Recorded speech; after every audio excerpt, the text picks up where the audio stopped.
పరివర్తన. కాశీరాజు బ్రహ్మదత్తునికి లేకలేక కొడుకు పుట్టాడు. వాడు పెరిగి పెద్దవాడై అతి గారాబం వల్ల అన్ని చెడు అలవాట్లు అలవర్చుకున్నాడు.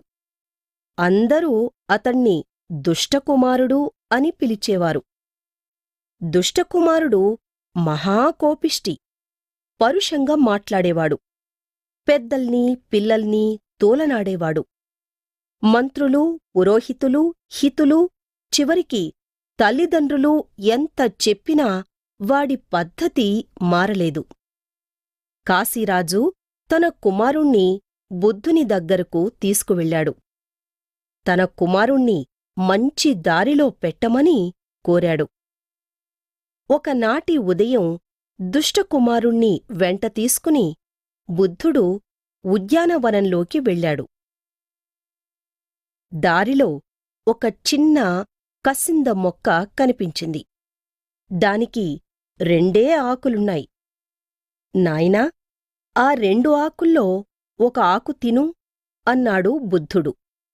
దుష్టకుమారుడు ఒక ఆకు తుంచి నోట్లో వేసుకున్నాడు. అది కటికచేదు, విషం కంటే భయంకరంగా ఉంది. దాంతో ముఖం వికారంగా పెట్టి ఖాండ్రించి ఉమ్మేశాడు.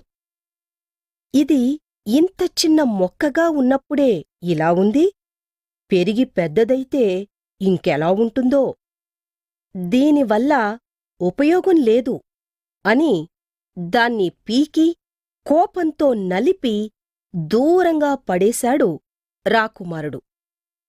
నాయనా, చూశావా, నీకు ఆ మొక్కమీద ఎంత కోపం వచ్చింది? నీ రాజ్యంలో ప్రజలు కూడా నీ పట్ల కోపంతో ఉన్నారు. ఇంత చిన్నతనంలోనే ఇంత దుష్టుడిగా ఉంటే పెరిగి పెద్దయ్యాక ఇంకెంత దుర్మార్గుడవుతాడో. ఇలాంటివాడు మనకు రాజు కానవసరం లేదు. ఇతణ్ణి రాజ్యం నుండి తరిమేద్దాం అని నీ గురించి అనుకుంటున్నారు అని అన్నాడు. దుష్టకుమారుడికి తాను చేస్తున్న తప్పు అర్థమైంది. అతనిలో పరివర్తన కలిగింది. అతి త్వరలో మంచివాడిగా మారిపోయాడు. బోధిసత్వుని ఉపాయ కుశలతను అందరూ గొప్పగా కీర్తించారు.